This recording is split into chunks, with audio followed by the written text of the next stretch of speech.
Yay. Oh my goodness. We are live. Yay! Oh, guys, this is going to be such an amazing episode, show, live, whatever you want to call it. I cannot wait for you guys to hear all this good stuff. So, if you are tuning in for the very first time, welcome. Thank you so much for joining. My name is Lauren Dragon Cook, and tonight I am joined by none other than one of my very best friends, Jessie Van Ryn. She is amazing, and I cannot wait for her to tell her story and all of the good stuff. So if you are tuning in for the very first time, let us know where you're tuning in from. Let us know that you're watching. We always love to interact with you guys as this goes on. So yeah, drop your name, drop all the good stuff in the comments. And Jessie, thank you so much for joining me tonight. Oh, thank you for having me. Oh, so yeah. I obviously, for those of you that are watching, you can obviously tell I love Jessie to pieces, and I asked her to be a guest on Enlightened After Hours because she has one of the best senses of humor that I've ever come across, in addition to being one of the most gifted individuals, and she doesn't even quite realize the extent of her gifts yet. So I think that her talking with us tonight is really going to not only help everyone listening and watching, but help her as well. So Jessie, tell us a little bit about yourself. Who are you? Okay, who am I? I'm Jessie. I'm a mom. I have two beautiful girls. I have a wonderful, handsome husband. I live in Central Florida. And let's see, I came to the state of Florida 10 years ago, a little over 10 years ago. Wow, where do we get going? After everything you said, I'm going, whoa, she's talking about me. I'm like, I feel like I was blushing here. I was talking about you. Oh gosh. So, a lot of people, I'm pretty transparent about who I am and, the things that, I guess that I do it to an extent. There's a lot of things that I've really kind of kept quiet just because I've been feeling my way through over the last couple of years here myself. But in a nutshell, everything, life kind of took like a little bit of a turn for me back in 2009 when I had hit my own rock bottom with drug addiction. And I'm super transparent about that. Majority of those who know me or have been in contact with me know that I have a story of addiction and recovery. Super grateful and really, really humbled to have been able to celebrate 10 years clean this past year. God willing, this March, it'll be 11 years, which still to me is some days can be just really mind blowing. And sometimes I'm just like, wow, how did this really actually happen? How did this really happen for me? And then other days it's really, really clear. It is really, really clear as to, how blessed and how guided I am and have been. And not just when I decided to get clean, but even from the get-go, thinking back to things that led up to, my abuse with narcotics. It was always something really clear that I understood things at a way that didn't feel comfortable to share with other people because I didn't want to think, oh, woo. And that's really, I think, one of those things that I find comforting, I guess, if you will, in our community, that we all have these moments where we're just like, whoa, am I like just absolutely batshit crazy right now? Exactly. Or is this actually real? Or is this really happening? This is really surreal kind of a thing. Did I lose you? Oh, I'm here. Oh, you're there. Okay. Oh, you froze up on me. Okay. Oh, wow. It's super. Sorry. I'm kind of trying to just like take a breath and take it all in. So I always back. Understood. Yeah. Take us back. When do you think you began your, or you could consider yourself an addict? What was the trigger for you? Do you know what that was?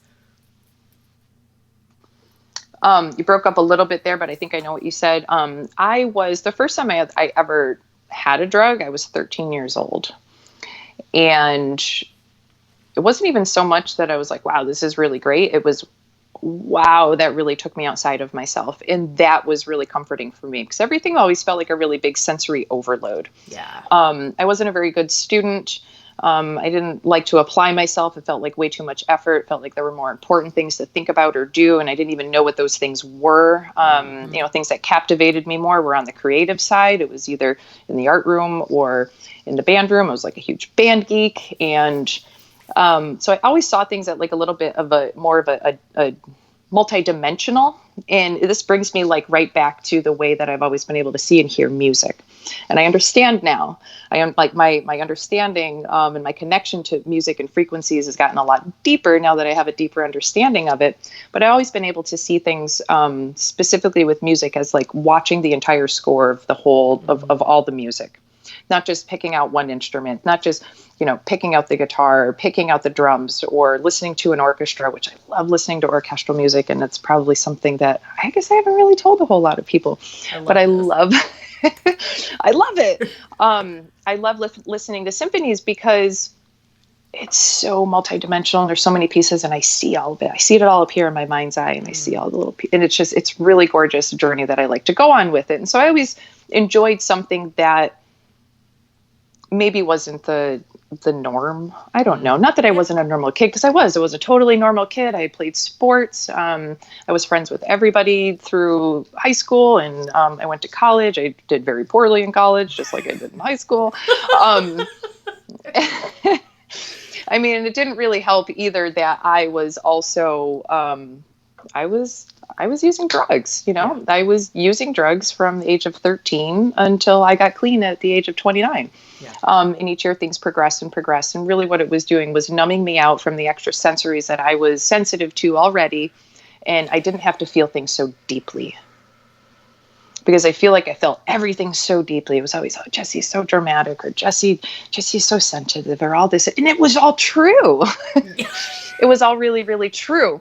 But it was to my detriment, though, at the same time, because I didn't really know how to manage it. And I guess maybe that's why things start to become so hard when we are born as empaths, feeling deeply, thinking deeply. I guess that's kind of a good way for me to describe that. Did I lose you again? Nope, I'm here. Froze up on me. Can you hear me? Oop, are you there? I'm here.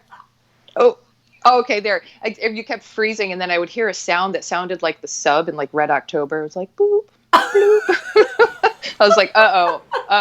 Oh my God. I've lost her. I love that there's so much interference, honestly. So for those of you tuning in and watching this live, I have to.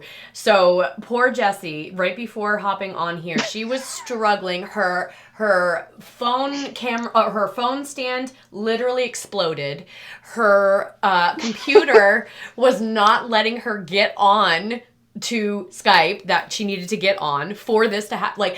Her light basically was big ol' to you because it's not happening and I'm not gonna work for you. This poor girl. And look at her right now. She's killing. She looks gorgeous, and I'm over here I look like frumpy. Oh, thank you. So anyway, so much interference happening, but the reason why is that what Jessie is going to be sharing with us all tonight is something that is going to change the course of her path.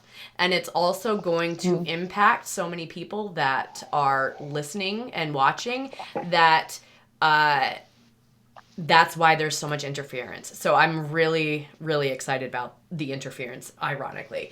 Okay, so to bring it back, Jessie, you were an empath. You've been an empath your whole life. You feel things deeply. You feel the emotions of others, but you didn't really know what to call it. You didn't know what it was, and you just knew that drugs essentially,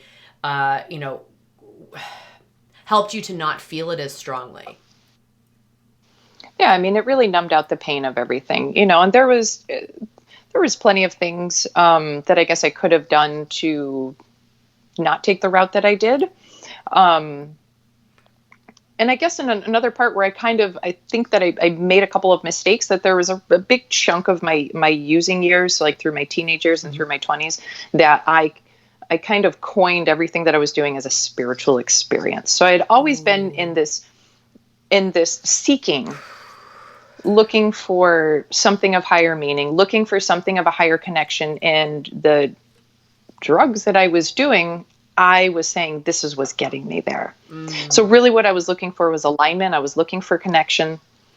I was looking for the source. I was looking for that connection and that alignment, but I didn't know that then. I know this now. And obviously when you're in deep pain, what you do is you look for relief. And that's really essentially what I was doing. And I was self-medicating through the use of drugs. Yes. And it continued as I thought that I was, getting higher and higher and higher with my connections, and that everything was self-administered medicine to get me there. In fact, what it was doing is that it was lowering my vibration.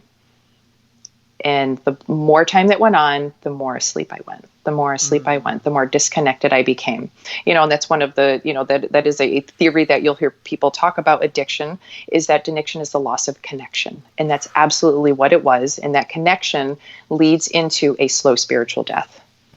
And there's really no other way that I don't think that is the best way to describe that. Right. To have to live your life in a state to where you've literally turned off your conscience, your consciousness. You're in the depths of your slow spiritual death, and you literally feel like there's absolutely no way out. But you still get up and you do what you have to do. But the entire focus is just to be well and to be normal. Like there was no high, there was none of that anymore. And it became morally degrading to stay in that lifestyle. Obviously nobody wakes up and says, hey, this is what life's going to look like for me. Because look, back to, like in my college years, I looked like I was having a great time. I'm pretty sure I was like, screw responsibilities, screw classes. I just preferred to be barefoot in a skirt and chasing live music. And that's what I love to do. And I was like, oh my God, this is great. I was like, oh, who am I going to meet today? Where am I going to end up? Yeah. What's the band going to sound like? But it was all like, oh, this is great. This is the life. But, I was really numbing everything that I didn't want to feel out. Yeah. And so when I did get clean at the age of 29, I left New York State and I came to the state of Florida to get clean. That was based on waking up one day and feeling like I was going to die. I always knew the risks that I was taking based on my drug of choice at the end of my using and my addiction. Which are all designed to kill you. They're just designed to kill you. Yep. Woke up one day and I felt like I was going to die. And I finally had the courage to get honest, and they called it a moment of clarity. And that's exactly what that was. And I knew I didn't want to die, but I knew I didn't quite know what it was that I wanted to live for either. But I did know that I wanted to find my way back to an advocate for treatment centers or anything, or going to treatment, but treatment is a part of my story. And of course, if it's going to help, absolutely go do that. And that's when I started to wake up. That is when my vibration instantly started to rise, and I didn't even know it. A lot of this stuff didn't start to make sense until about 2 years ago. And I kept it quiet because I didn't want people to think I was like, woo, batshit crazy. Like, wow, what's up with Jessie? I thought she was clean. She's like straight losing her mind. And so we don't talk about those things in order to keep other people comfortable, right? Like that's what we do. Yeah. We stay in the spiritual closet so that other people can stay comfortable while we kind of like wiggle and squirm. And we've got our circle of people. I've got you, I've got Dove, I've got Nicole, I've got Britt, I have my circle where I get to call and be like, straight losing my mind today. This is what today's world looks like for Jessie, and I'm losing it. I'm gonna do all my laundry and do all my dishes and like take care of the house because they're gonna commit me any day now because I must be losing my mind. I need it all to look good before I leave. Yes, seriously, like these are some of the things that have gone through my head. I'm like, oh my God, like this is getting too crazy, surreal, and intense. Like what the hell's going on here? Yeah, for real.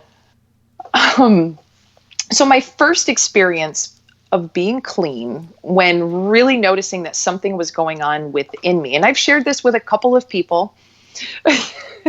So here it goes. It was about the second week that I was in treatment. So I was 2 weeks clean. And mind you, I'd been using again since I was 13 years old. I'm not sure I had a day in my life from 13 to 29 that I wasn't high on something. Yep. And I woke up and my entire body felt like it was vibrating.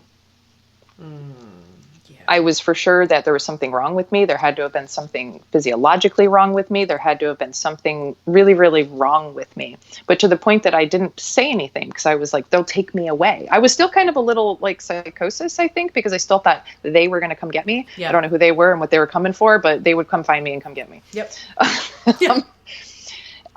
So of course I wasn't going to tell anybody that. But through the course of the last 10 years, I have had this experience happen. I can't even count how many times it happens.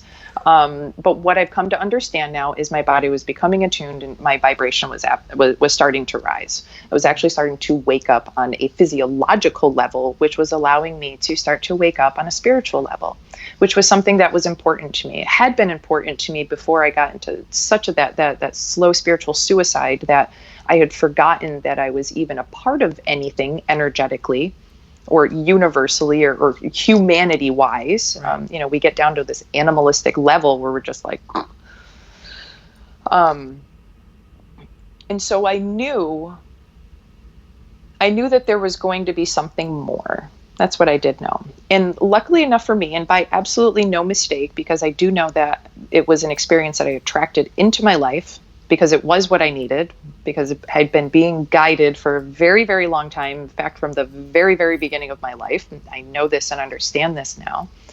I ended up at a treatment center that had a really, really wonderful focus on brain chemistry, rebuilding your brain chemistry through amino acids and nutrients and nutrition and just whole body health. And I picked this treatment center. I'd done research before I went to go, and I had a list of places that I had looked at. And I remember when I finally went to this, I was going to a mental health place for outpatient addiction services, and bullshitting my whole way through all that, like, oh yeah, I'm clean, whatever. I was like, well, not. And I said, okay, I need some help. I've been using, and I can't stop. And she said, well, all right, what do you want to do? I said, I want to go to treatment. And I pulled out the list, and she's like, great, let's call one. Where do you want to start? And I went, boop, right there. Let's call these guys. Long story short, everything was all taken care of. They were just waiting for me to get there. Crazy. Like the synchronicities, they've started from day one. So when I get there and I start to learn about not just, cognitive behavioral health and things like that, or cognitive behavioral therapy and the things that we're doing in regular groups and regular traditional treatment, environment. Yeah. But I was also starting to learn about my brain, and I started to listen and pay attention a little bit more. And I became really fascinated with it. And I started to notice that I was feeling really good, really, really, really fast. So I started to ask some questions. And long story short, fast forward a little bit more. I was about 8 months clean. And at that point, I had gone through the treatment center.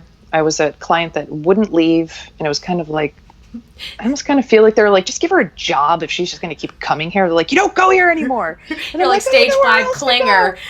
Yeah. I was like, I don't know where else to go. I was living in, halfway house. Yeah. I was doing everything I needed to do that they said, do this if you want to live. And that's what I wanted to do. I wanted to live more than I wanted to use. Yes. Which still blew my freaking mind because everybody that I knew around me was having a really, really hard time staying clean. Yeah. So I was 8 months clean, and I was like, you know what? If this is what being clean looks like and feels like, I don't want to be clean anymore because this freaking shit sucks. It was like there was a veil between me and the world all around me. But that was also something I held since I was even younger. Like there was a big bubble all around me. I was in the bubble and I didn't have a connection or clear anything into the real world that was going on. And I was always like, what the hell's wrong with me? What is wrong with me? Yeah. And I just remember feeling like, if this is what it's just going to be like, then I'd rather be high. Yeah. And I said it out loud to somebody. And they asked me a few questions, and what those, the questions they asked me regarded some things that they did for testing regarding your brain chemistry within the treatment center. And I said, I didn't do that. And they were like, are you kidding? Why didn't you do it? It's part of the program. I was like, whatever. So I did this simple little test and got back some results on my brain chemistry. And I was like, whoa, I finally got some answers. My shit was all screwed up. My brain was just like totally unwired and just like totally screwed up. And it helped make sense. It was like the first time in my life that somebody looked at me and said, Jessie, you're not crazy. Your brain's just not working right. You're not crazy. And I think that was probably the first day of my life that I ever let out a sigh of relief, that I was like, oh, okay. All right. So I did something about it. And I went through and I did this whole thing and I paid attention to these amino acids and this protocol I was put on and this detoxification to chelate heavy metals out of my brain and a host of other things and reboot, restore, and rebalance my brain and my biochemistry. And I paid attention. The part that made me pay attention was that I understood it. I understood it to the point where I was like, yes, I get that. Yes, I understand. I started to learn about neural pathways. I started to learn about neurotransmitters. I started to learn what these conversions look like and what the cofactors with proteins and like how the body absorbs them and converts them. And I was just like, wow, my brain just exploded because it was so fascinating. But it was really fascinating because I understood it really easy. I don't know why I understood it so easy, but easy enough to where I would read more and research more and look at more and like look for a way that somebody else was describing it so I could absorb their bit of information and their delivery of it. And it just fascinated me to no end. So I, in turn, I was working for the treatment center in a place called the healing center portion of it. And I was the vitamin chick. Like, I was the girl that helped you understand your vitamins that you were going home with. And, we gave you the hair test where we tested for heavy metals and, and essential minerals and things that you were depleted and lacking and all this stuff. I was the one that was like, yeah.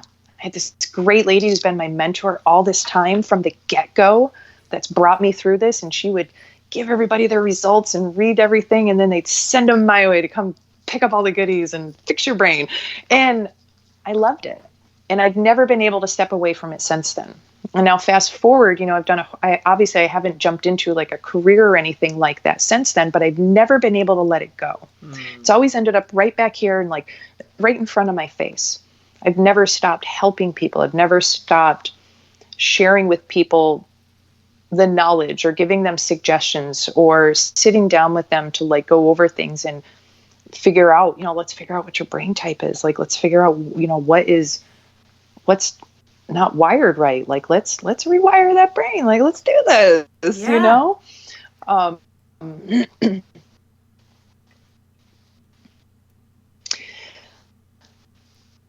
So I want to say, my youngest is 4. So it was probably like 7 years ago.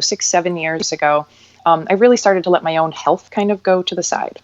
I stopped doing a lot of the self-care things that I had the ability to do. I was really taking care of myself, mental, physical, emotional, spirituals, hot yoga, acupuncture, massage. I was doing all these things and having all the nutrients and was really feeding my brain and really working on keeping my brain restored and back in optimal mode, the optimal machine that it is, and life just kind of took a little turn.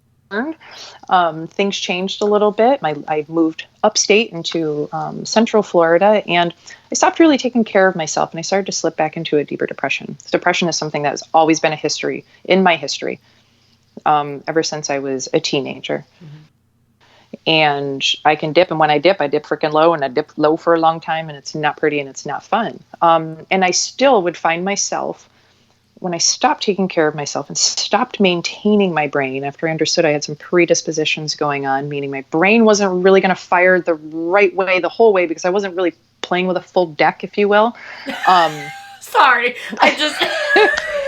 That's like the best way I can put it. It's like, Jessie's not playing with a full freaking deck here.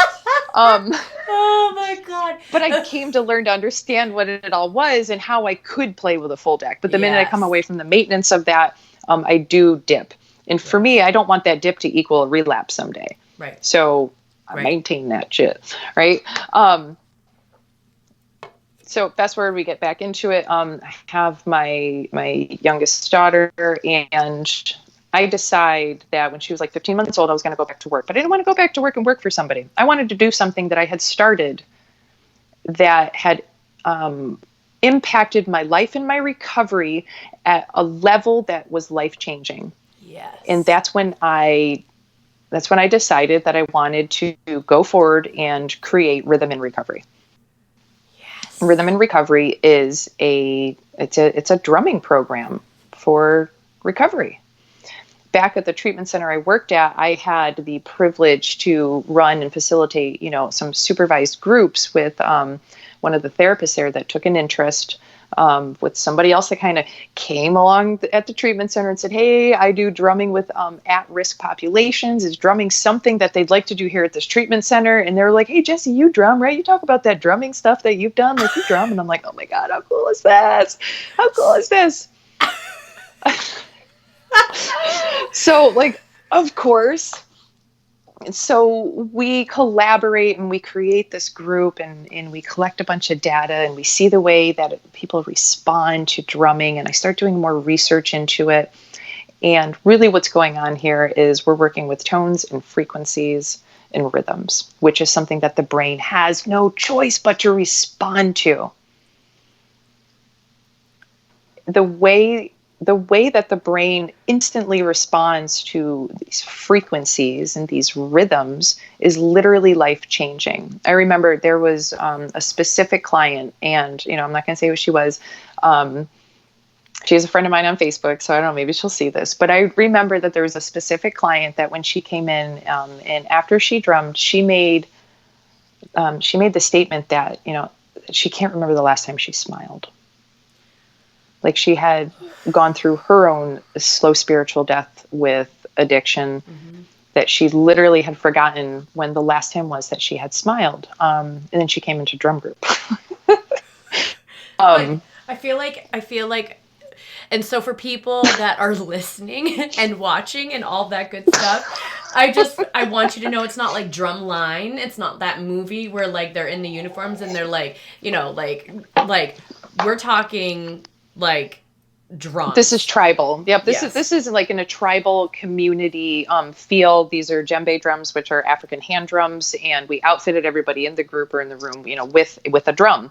And what we're really doing there, the first connection that we're making is community. We're creating a unity. We're taking that concept of disconnection that so many in the world, regardless if you have a history of drug addiction or not, whatever, it doesn't matter. I think it's something that's going on with humanity. There's a major loss of connection.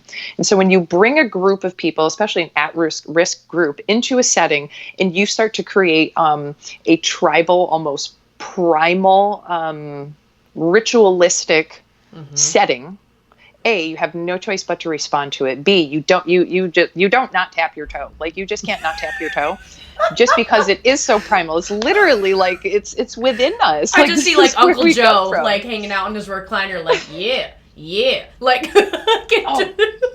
Oh, seriously, like my favorite type of client are the ones that are sitting there like this. I'm not playing that drum. They're just like not doing it, not happening, not today. And I'm like, Give me like 90 seconds. I'm at least we're at least gonna crack a smile or like tap a toe, like at some point. Jessie's level of success with a client is if they're tapping toes, people. Like I wanted life to be that easy. That's right. So sorry. Okay. So okay. Oh my God. I'm like So really what's going on there, what was really going on is when I started to drum again back when I got clean, because I used to drum as a teenager. That was a big thing. I know the hippie chicks with a drum, and I loved to drum. And and be in drum circles, and it just called to me. It always did. Like, it's always called to me, and it's kind of hard not to. Like, when you hear like a drum circle or somebody banging a drum, you turn your head and you go towards it. Yeah. But there's a reason. Right. There's a reason for that. There's a frequency. There is something about it literally draws you in and attracts you. It's literally hypnotizing. Your brain is responding to the frequency and the pulsation and the rhythms, so there's something going on there. But what happens is it lights up both sides of the brain, which generally we only access one side over another at a time.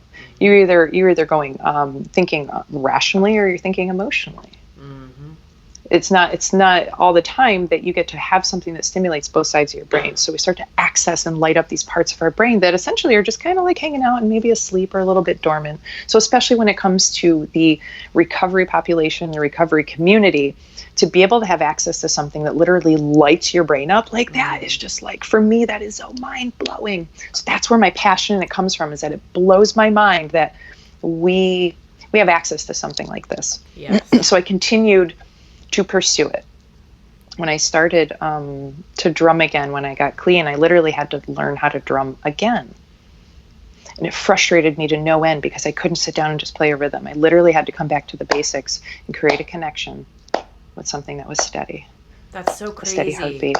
Like, I had to go back to the steady heartbeat. And it literally tied everything in for me, though. Not even just like on the recovery side of things, but just life in general. I had to connect back with something that was going to be a constant. Something that was a constant beat, something that was keeping me going forward, that didn't let me lose the rhythm. I had to get back into the rhythm of life, and I literally had to break things down so simply like that when it came to learn how to drum, that I was like, oh, I got it. Now we know where to start back over. Like, I literally know where to start back over to get back to Jessie, to get back to a connection with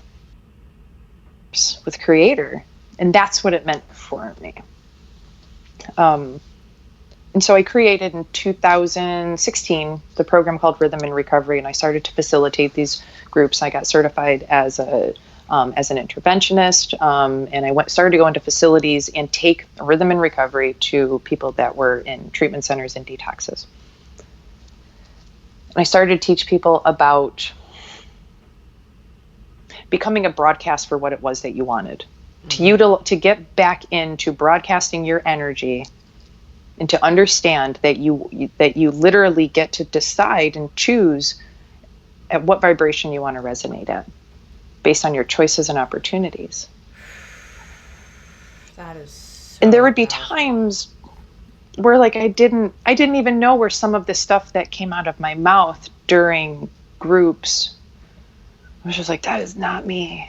This is not information that I know or understand. Sitting there being able to talk about the frequencies and energy and vibration, and that we literally are emitting vibration, and that we're like one big giant electrical system that's like moving and grooving all the way down to a cellular level, like constantly moving, putting out an energy. And that whatever we are, we're going to put out and we're going to attract. And like, to teach people about mindset, and to teach people that they are a vibration. They have the choice to raise that vibration or live a life of a lower vibration. And people connected with it. They understood it. They didn't just like shake their heads and go, oh, yeah, yeah.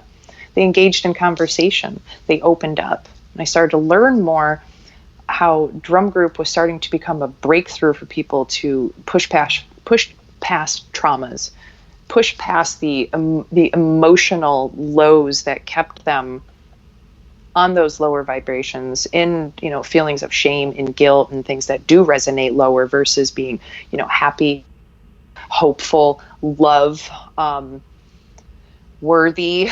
Yeah. And it just started to blow my mind. It really blew my mind. But then some really crazy things started to happen. I started to hear frequencies. And these frequencies, these high-pitched tones, which a lot of people hear, it's a normal thing. People will catch a frequency here, or catch like a high-pitched ringing in their ears or whatever. But mine started to turn into 24 hours a day. And the frequency wasn't this high pitch, it was this low resonating hum. So it was just kind of like a and I was just like, God, this thing, but it would start to call it the machine. I'd be like, this thing sounds like a machine.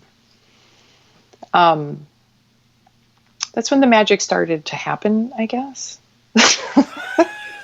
I guess that's when things kind of started to go like next level.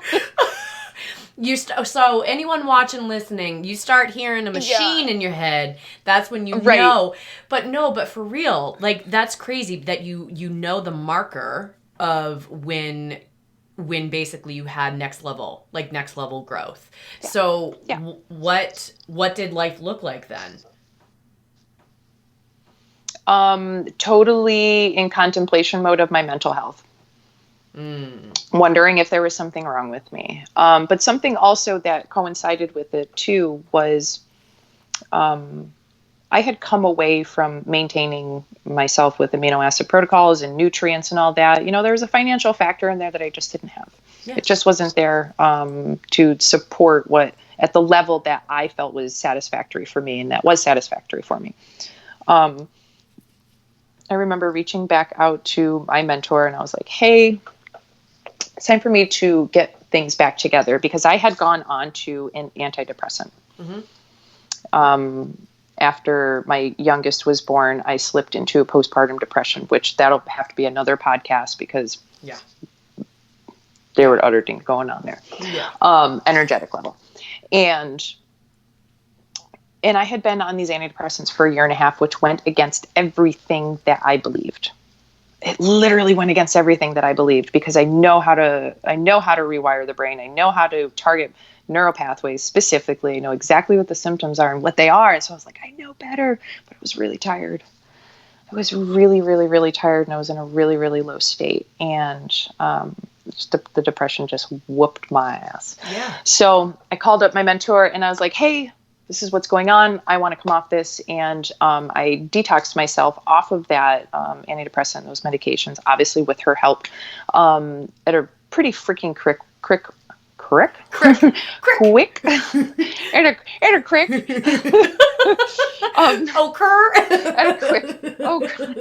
Oh my God. So I came off the antidepressants pretty quick, and I supplemented with the amino acids, and it was really seamless. And that's when things also started to kind of come back into alignment. And I started to become more aware of, I don't even know how to, I guess I don't know how to put it, the just an energetic presence. Understanding that I was an extension of source energy. Understanding that I was here to help others just like me, and to take my knowledge and apply it somewhere. More than just like conversations here and there, and just being like, oh, hey, vitamin chick, you know? Right. Because it's so much deeper than that. Yeah. It's so much deeper than that, because what you're not giving yourself credit for, Jessie, is the fact that you are able to literally look at somebody. They are able to talk to you about what's going on with them, with, you know, whatever their day to day. And you literally are like, I've had conversations with you where you're like, I can see the neurotransmitters and the synapses, and I can see that your serotonin level, like you see this. So like somebody that like coming from with a psychology background, like human anatomy and physiology and brain and behavior were my jams. Like those were my classes. I loved it. And so like when you talk about this stuff, I get excited. But the level that you talk about it, Jessie, it's like, it's next level. And you can see it. Okay, you see it. That's not a I don't want to call it normal, because to me normal, the word normal itself is bullshit. It's not normal. But it's not normal. That's like when that kind of stuff started to come in, and when I was starting to like literally like download information that I know that I had not studied and nobody had taught me yet. I'll give you an example. We have a mutual friend that I've been like so super honored to be able to have that inside peek with her. And I've been able to coach her for, quite a long time. Yeah. And she comes to me, for help, to help keep her brain good and straight. And all of a sudden things started to come in. She was the first person that I was able to literally have a visual picture, because the information that comes in like clairaudience. Yeah. And clairvoyantly. But but I didn't know that. I didn't know that. And and it's not like I had this big, comfy, cozy community all around me that I could like really tell somebody this. So I was just like, oh my God. So I walked around for a really long time with being able to sit, even with her.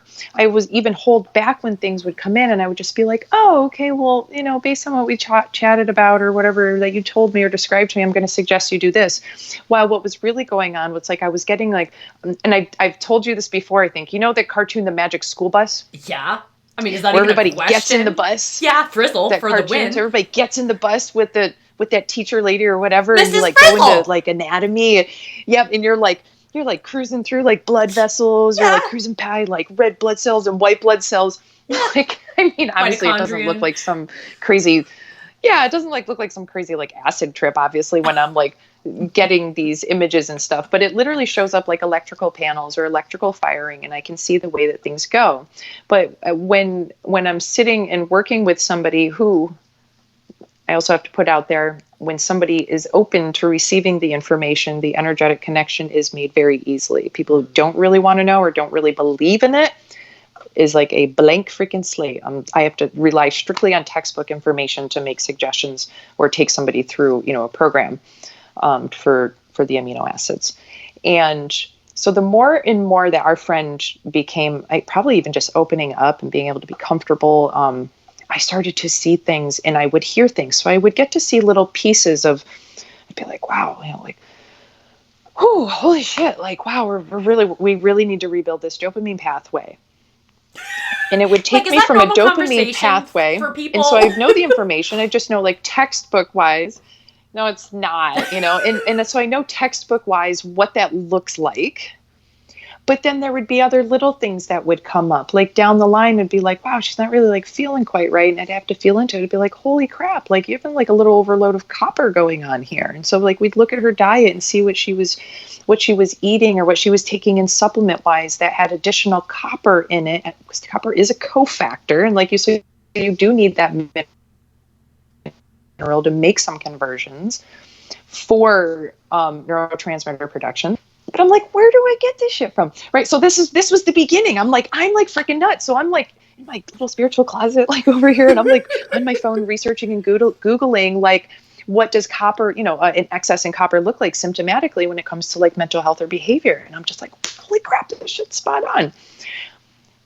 And so I was like, wow, I think I really need to start kind of taking this seriously, because not only is this weird as shit, this is freaking awesome as hell. And I'm like, I'm in love with what's happening here. Yeah.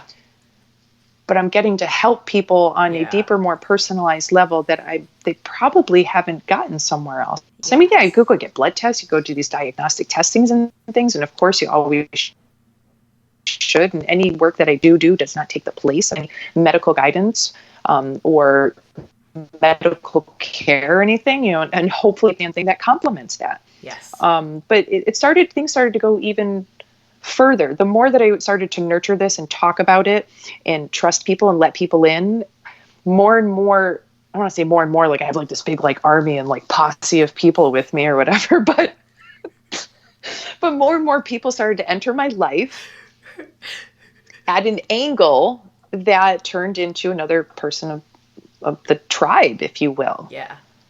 Like you.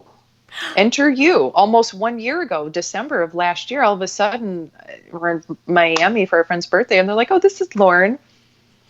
You're like, hey. Hi. You're like, so, hi. So I hear you can do some things. Like, what do you do? Like, what do you see? Like, what's going on? I was like, whoa. I'm like, oh my God. And I think I'd only told like 2 or 3 people in my entire life, like and the then way things had started to unfold for me. Yeah. And so like there was only a couple people in my life that even knew on an intuitive level how things had started to progress and at what rate they had been progressing for me and what that's starting to look like. And some days I was totally not cool and comfortable with things. I'd be like, this is horseshit. I'm crazy. Like, this isn't real. This doesn't happen. But I came to understand that is ego. That is not coming from my higher self. Mm-hmm. That's not coming from any of my high medical guides and masters that I know are present. I know they're present. I know that there's an energetic connection going on there. I know that there is a really direct line with God, with Source.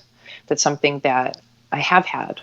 And I know that that's real. You know, it's like people could try and tell me all day that, you know, God's not real. Like, whatever. No, it's like super solid. God's real. Like, Source is real. It's like, no problem, real. Somebody might one day have, on my bad day, try and convince me that this intuitive stuff that comes in is not real. And I'd be like, hey, you know what? You're right. Yeah. I'm just going to throw it out. I'm just kidding. Yeah. I've never throw it away.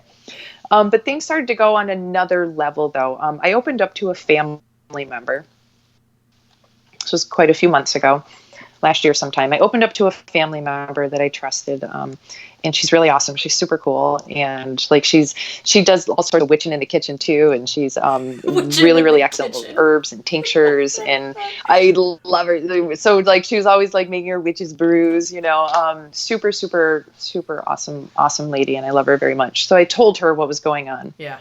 And soon after that, I started to read and see things for her. And so it started to go beyond just the biochemical level. It started to go beyond brain neurotransmitters, amino acids, things like that. I started to feel things physically. And it doesn't happen often. It has happened quite a bit. Happened today it was pretty jolting. Like it kind of comes down. I'm like, whoa, okay. Wow, a little bit of warning there. I'm like, I don't know, like we can like throw a warning somewhere, like, hey, message coming in, might be a little heavy, like one of those flaggers, a construction flagger, right? Like, don't drive a car. Like if you're driving a car, pull over. This is gonna be a big one. Oh god. And so I was on the phone with her. We were just talking about whatever, and I was getting like this god awful ache and like my lower jaw, like. I was like, what the hell? I'm like, all right. And I'm sure you've heard this 100 times from me too. I'd be like, okay, don't think I'm crazy, but I have to stop trying to throw out this disclaimer. Don't think I'm crazy, but so I'd be like, okay, don't think I'm crazy, but what is going on with your jaw? And she's like, did I tell you about that? And I'm like, well, no. I'm like, but my jaw is throbbing, but it's not mine.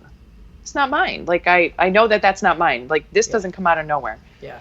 She goes on to tell me, like, holy crap, I can't believe this. And she goes on to tell me these things that is going on. They thought it was her teeth. And I'm like, hey, it's not your teeth. It's your jaw. In fact, it's not even your jaw. And instantly I'm brought to a picture in my mind's eye as if it was something that I was trained or schooled on, you know, I studied on.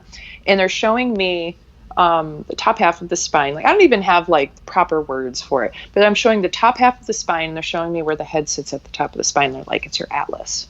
And so I'm like saying these things as they come out. I'm like, I need you to go get checked out. Like you have an imbalance there. It's literally tipping your head forward and creating your jaw to come this way. Like, it has nothing to do with your teeth.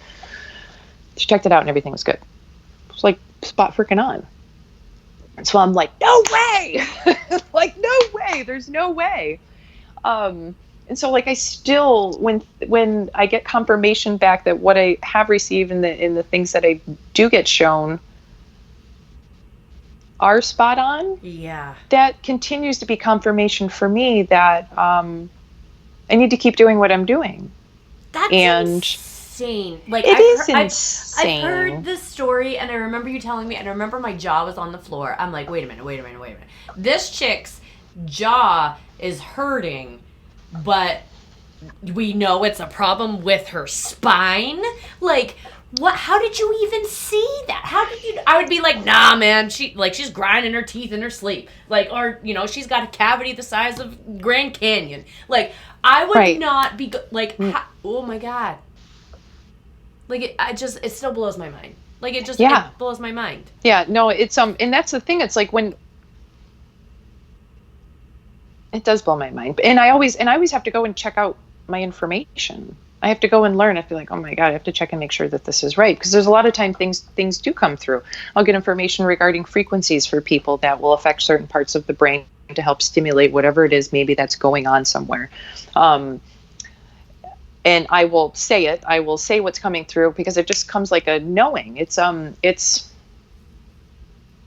a knowing, but I know that I didn't learn that. I didn't study that. I'm not like a frequency master. I don't get that or understand that stuff on like the regular. It's not, but when I I remember the first time that it happened with a friend of ours, and I'm on the phone with her, and I was like, I was like, okay, Hertz 38. I was like, cool. I was like, FYI, I don't know what it is, but you would really benefit from listening to a frequency that is in the Hertz of 38. So I go back through and we look and I research it to find out where that's at, and what that does is that it stimulates endorphins. Helps the brain to respond to the body and send signals to release endorphins. I was just like, wow. But these are things I don't tell people. Like, I don't want to tell the people that know and love me, because they're going to be like, what's wrong with this girl? She's crazy. But I'm not crazy. And I do know where this information comes from. And sometimes it's really humbling to know that you are in place to be an instrument of service to people when it comes to their health and their wellness. Yeah. I can't turn it on and off and on and off and on and off and on.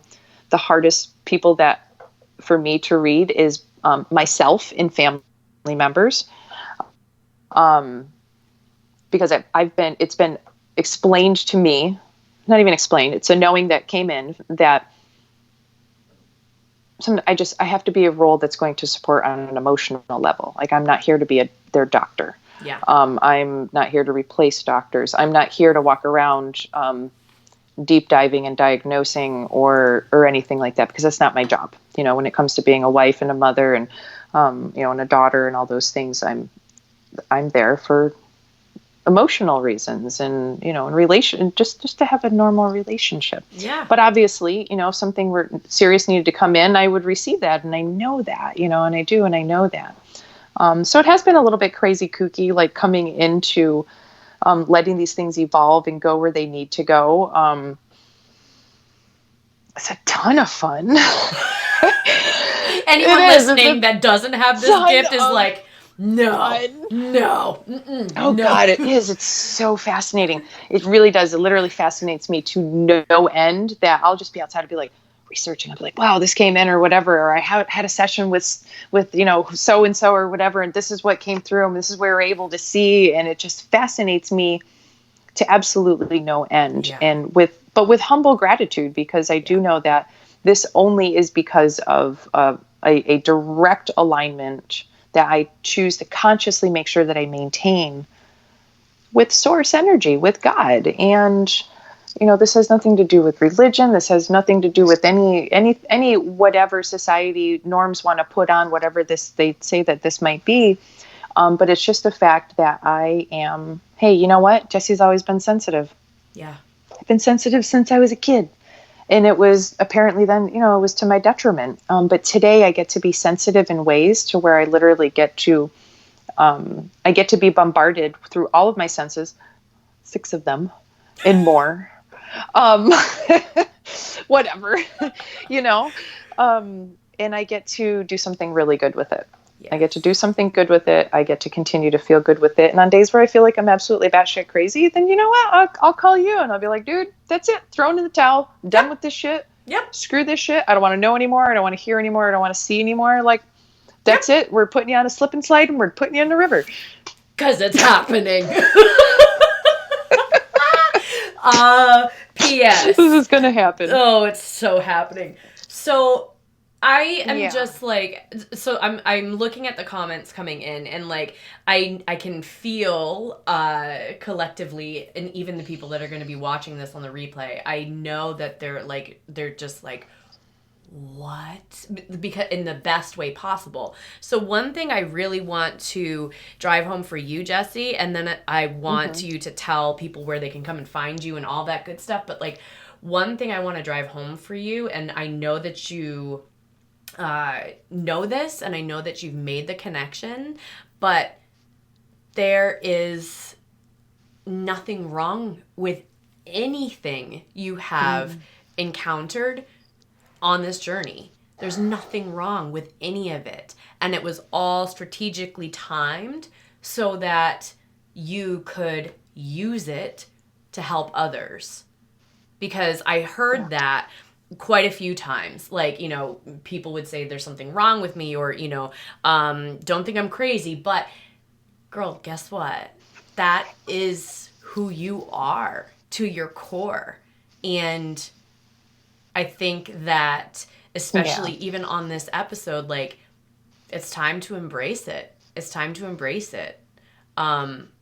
So now that people have been watching this and they're like, oh my God, how can I work with Jessie? How can she, like, she'll be able to see what's going on in my brain because I don't know. And like all the things, like where can they get in touch with you? What is the best way they can find you? Like what do they do? They can find me. Let's see. I do have a page that is probably collecting cobwebs, but I have a Facebook page that is called Reboot and Restore. And you'll see it's got a beautiful picture of a synapse that's like that neurotransmitter that is just like sending signals and messages, and it's super beautiful, and I love it. It's one of my favorite images in the whole wide world. Beautiful neurotransmitter. It's like such. Oh, they're so beautiful. They're so gorgeous. But you can find me at Reboot and Restore Amino Acid Therapy. That's the name of the Facebook page. Okay. And you can also find me on Instagram. So my handle is Your Aminos. Perfect. Yeah, and so you can book sessions. You can book free 15-minute consultation with me. And actually, I was trying to change some things on my Facebook page for that today so that I could make the month of November. All sessions for the month of November have gone down to $75. And so that's going to give you a full brain typing. We're going to look and see where you may be deficient, where you may have some excess. We're going to get a deep dive for $75 for the month of November.